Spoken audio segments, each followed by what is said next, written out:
இது பார்த்தா ரொம்ப சிரிப்பா இருக்கு சார். இப்ப இருக்கிற யங்ஸ்டர்ஸ் பண்ற விஷயங்கள்ல எல்லாமே வேகமாயிருச்சுலப்பா. அதனால இளைஞர்களும் வந்து சட்டு முடிச்சு போயிடும்டான்ற வைஃப் அண்ட் அந்த ஃப்ரெண்ட்.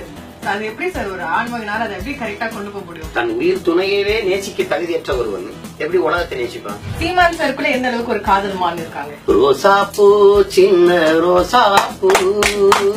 வணக்கம் சிவசங்கரி அவர்களே.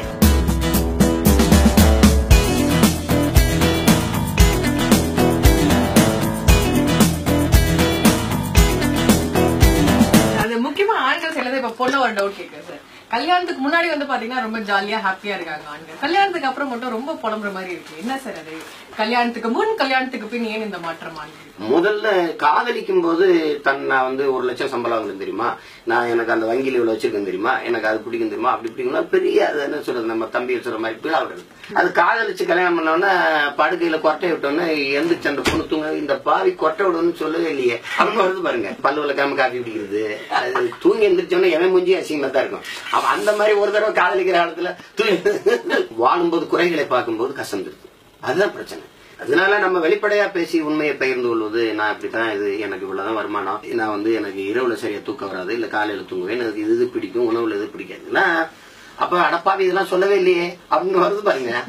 அதனால கசக்குது. இது பார்த்தா ரொம்ப சிரிப்பா இருக்கு சார். இப்ப இருக்கிற யங்ஸ்டர்ஸ் பண்ற விஷயங்கள்ல அது எல்லாமே வேகமாயிருச்சுலப்பா. ஃபாஸ்ட் ஃபுட், பயணம், வேகம். என்னுடைய மனநிலையே சொல்றேன், இங்க இருந்து வானூர்தி வந்து என்னடா இவ்வளவு நேரம் போயிட்டு இருக்கு, வானூர்தியே வேகமா போறதுக்கு தான் நமக்கு வேலை. அதை விட எல்லாமே வேகமாயிருச்சுலப்பா. அதனால இளைஞர்களும் வந்து சட்டு முடிச்சுட்டு போயிடும்டான்றான். இந்த அவசர உலகத்துக்குள்ளேயும் தூய காதல் இருக்குது, தூய அன்போடு வாழ்கிற குடும்பங்கள் இருக்குது. என்ன அது விழுக்காடு குறைவா இருக்கு. அண்ட் ஆண் பெண் நட்புனாலே அது நட்பா இருக்க முடியாது அப்படின்லாம் சொல்லுவாங்க. பட் உங்க படத்துல ரொம்ப அழகா காமிச்சிருப்பீங்க, கல்யாணத்துக்கு அப்புறமும் ஒரு பெண்ணோட நட்பு அழகா கொண்டு போறாங்க. சோ அது வந்து சாத்தியம் நினைக்கிறீங்களா சார்?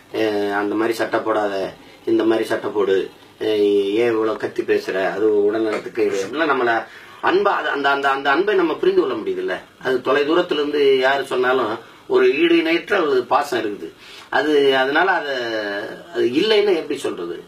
எந்த வழியில நீங்க பார்த்தாலும் இந்த உலகத்தை இயக்குவது தூய அன்பு தான். இத்தனை கோடிக்கணக்கான ஆயுதங்களை கண்டுபிடிச்சாலும் அந்த ஆயுதங்களை எல்லாம் வீழ்த்துற ஆற்றல் வந்து அன்புக்கு தான் இருக்கு. சோ இந்த கல்யாணத்துக்கு அப்புறம் ஒரு வைஃப் அண்ட் அந்த ஃப்ரெண்ட், அது எப்படி சார் ஒரு ஆண்மகனால அதை எப்படி கரெக்டா கொண்டு போக முடியும்? ஒரு பெண்ணோட நட்பு, ஒரு வைஃப், அந்த ஒரு விஷயம் அதுல எப்பதான் மாட்டிக்க ஒன்னே ஒண்ணுதாப்பா, புரிதல் தான். நீங்க வந்து நான் என் மனைவி வந்து இன்னொரு ஆண்மகனோட பழகுறேன்னா, நான் அதை சந்தேகத்தன்னா, நான் என் மனைவியை என்ன புரிஞ்சு வச்சிருக்கேன், தன் உயிர் துணையவே நேசிக்க தகுதியற்ற ஒருவன் எப்படி உலகத்தை நேசிப்பான்? அந்த மாதிரி நம்பிக்கை தான் அடிப்படை வாழ்க்கைக்கு. நம்பிக்கை, அன்பு இதுதானே வாழ்க்கையின் அடிப்படை. எல்லாருக்கும் வந்து பாத்தீங்கன்னா ஒரு கண்ணி, ஒரு ஹீரோயின் வந்து ரொம்ப ரசிச்சிருப்பாங்க. சோ அந்த மாதிரி நீங்க ரொம்ப காலேஜ் டைம்லயோ இல்ல வந்து இந்த டைம்ல ரொம்ப பிடித்த ஒரு ஹீரோயின் தான் யாரு? ரேவதி, அவங்க நடிப்பு பிடிக்கும். அமலா, அவங்க பிடிக்கும். அவங்க அப்புறம் ராதா, அம்பிகா. நான் வந்து எப்படிப்பட்ட ஆளுன்னு பாருங்க, ரொம்ப வேடிக்கையா இருக்கும். நான் எங்க அண்ணன் புறவோட ரசிகர். ராதா வந்து புறவண்ணன் கூட நடிச்சாதான் பாப்பேன். இப்ப இருக்கிற ஹீரோயின் யார் சார் நல்லா பண்றாங்க அப்படின்னா நடிப்புல வந்து இப்ப வந்து இந்த தமனாகன்சியெல்லாம் நல்லா செய்யறாங்க. வேற மொழியில இருந்தாலும் தமிழெல்லாம் நல்லா தமிழ் பேச கத்துக்கிட்டு செய்யறாங்க.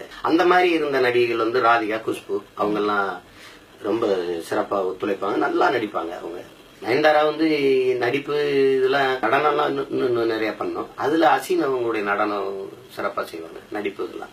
அண்ட் சீமான் சார் வந்து நிறைய விஷயங்கள் சொசைட்டிக்கு ஊருக்கு தேவையான விஷயங்கள்லாம் ரொம்ப ஸ்ட்ராங்கா பேசி வந்து கேள்விப்பட்டேன், நான் பார்த்திருக்கேன் சார். பட் சீமான் சாருக்குள்ள எந்த அளவுக்கு ஒரு காதல் மான் இருக்காங்க? காதல் மான் தான் இருந்து காதலியை கல்யாணம் பண்ணி தான் வாழ்க்கையை கொண்டு போயிட்டு இருக்காரு. எப்படி பயங்கரமா கவிதை எழுதுறது, லெட்டர் எழுதுறது, எப்படி அந்த மாதிரியா தடுத்துட்டு அந்த மாதிரி கேட்பாங்க? கவிதை எழுதுற ஆள் தான், அதெல்லாம் இல்லைன்னு சொல்ல முடியாது. கவிதை, பாட்டு, இப்ப ஏதாவது போனா ஒரு பாட்டை பாடி பயிரில் அனுப்பி. எந்த பாட்டு சார் ரொம்ப நீங்க விரும்பி அப்பப்போ கோவப்பட்டாலே இந்த பாட்டு பாடிக்கலாம் உடனே சரியாயிடுவாங்க?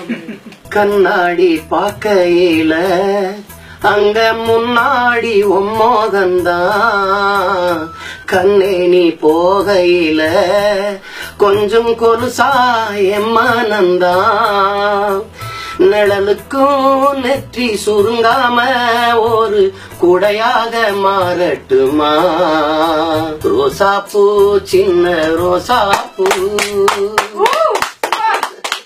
சான்ஸ் இல்ல சார், சீரியஸா இந்த பாட்டுல எப்படி சார் பிழை கண்டுபிடிச்சாங்க உங்க ஒய்ஃப்? அது வந்து அந்த அது நல்ல பாட்டு தெரியும், அந்த இடத்துல அப்படி இல்ல, அப்படி அது ரோசாப்பூ சின்ன ரோசாப்பூ அப்படி நிறுத்தணும். இதெல்லாம் அதிகமா இல்லையா? அதுதான் அது சில இடங்கள்ல நம்ம இந்த சுதியில தான் நம்ம சரியாயிருவோம்.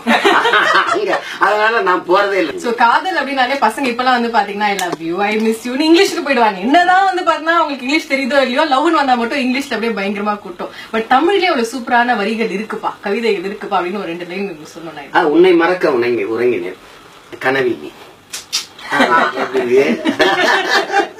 எனக்கு ரொம்ப இந்த கவிதை படிக்கும்போது மனசு மயில் இறகு மாதிரி வருடுற மாதிரி ஆயிரும். இசையை பத்தி மொசாட் சொல்றாரு, இசையால் அடைய முடியாத மகிழ்ச்சியும் இல்ல, இசையால் அழிக்க முடியாத துயரமும் இல்லைங்கிறார். உலகத்தின் துன்பங்களை எல்லாம் மறக்கடிக்க கண்டுபிடிக்கப்பட்டதான் இசை. அதனால நீங்க கேட்டு பாருங்களேன், அது வந்து அதுக்கு உள்ள போனா உயிரே ஒரு வானம் பாடி உனக்காக கூவுது, அன்பே இங்கு ஆசை வெள்ளம் அணை தாண்டி தாவுது, நான் தேடிடும் அங்க அந்த அதோடவே நம்ம பயணிச்சு போயிடுவோம். தேங்க்யூ சார், ரொம்ப ரொம்ப நன்றி.